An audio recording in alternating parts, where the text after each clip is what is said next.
প্রতি বছরের মতো এবারও ঐতিহ্যবাহী সিদ্ধেশ্বর শিব মন্দির কপিলাশ্রমে মধুকৃষ্ণা ত্রয়োদশী তিথিতে শুরু হলো বারুণী মেলা।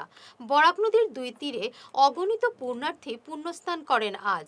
উপচে পড়া ভিড়ে রাস্তায় যানবাহন চলাচল ব্যাহত হয়, রাস্তায় দীর্ঘ সময় যানজট লেগে থাকে। বুধবার রাত 11:47 মধুকৃষ্ণা ত্রয়োদশী তিথি শুরু হয়। 27 মার্চ অর্থাৎ বৃহস্পতিবার 8:56 পর্যন্ত এই তিথি থাকবে। এ উপলক্ষে বরাকের 3 জেলা ছাড়াও ত্রিপুরা, মণিপুর থেকে পুণ্যার্থীরা এসেছেন পুণ্যস্নান, পিতৃতর্পণ, পিণ্ড বিসর্জন, পরলৌকিক ক্রিয়া করতে। অস্থি বিসর্জন করছেন অনেকে এই পুণ্যস্থানে। সিদ্ধেশ্বর শিৱ মন্দিৰ কপিলাশ্ৰম 5 গ্ৰাম ঠাণ্ডাপুৰ। আমাৰ ইয়াৰ এইটো মন্দিৰৰ আটাইতকৈ ডাঙৰ ধৰ্মীয় অনুষ্ঠান হ'ল বাৰুণী স্নান, যিটো যোৱাকালি ৰাতি 11:47 আৰম্ভ হৈছে এইটো তিথি আৰু শেষ হ'ব আজি অৰ্থাৎ 27 তাৰিখ 8:56।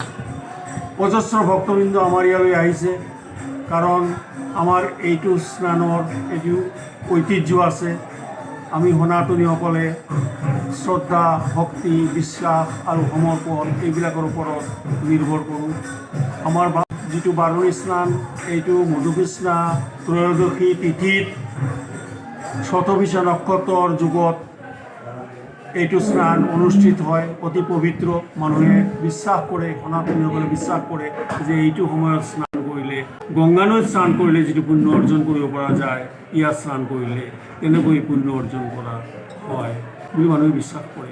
আৰু কপিল মুনিয়ে ইয়াত ধ্যান কৰি পেলাই সিদ্ধি লাভ কৰিছিল। গতিকে ইয়াত যিজন শিৱ আছে, মহাদেৱ, তেওঁক আমি সিদ্ধেশ্বৰ শিৱ বুলিহে জানো, যাৰ পৰা এই আমাৰ এই মন্দিৰৰ নাম হয় সিদ্ধেশ্বৰ শিৱ মন্দিৰ। এই মন্দিৰৰ এটি কথা প্ৰচলিত আছে যে কোনোবা ভক্তবৃন্দই যদি কিবা তেওঁৰ মনৰ কিবা আকাংক্ষা বা কিবা ইচ্ছা যদি ঠাকুৰ মহাদেৱৰ ওচৰত অৰ্পণ কৰে, মহাদেৱে এইটো পূৰণ কৰি দিয়ে।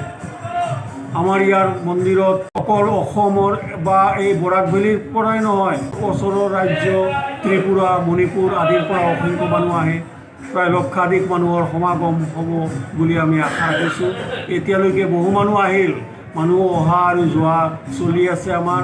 আজি পুণ্যতিথি, গতিকে মই মন্দিৰ কৰ্তৃপক্ষৰ তৰফৰ পৰা সকলোকে অভিনন্দন আৰু স্বাগতম জনাই।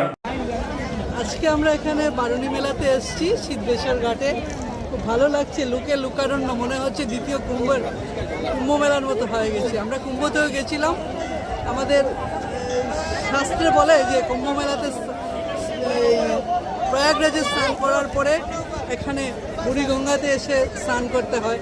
তাই আমরা সবাই মিলে আজকে এসেছি। আমরা সবাই গেছিলাম কুম্ভতে, এই কুম্ভর পরে আমরা এখানে এসেছি। আর এত সুন্দর ব্যবস্থা, খুব ভালো লাগছে।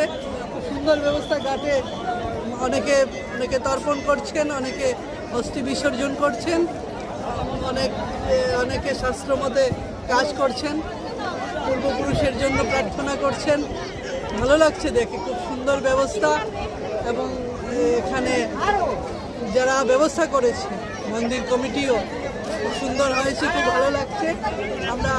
আমরা আজকে এসেছি এখানে, আমিও স্নান করবো এক্ষুনি।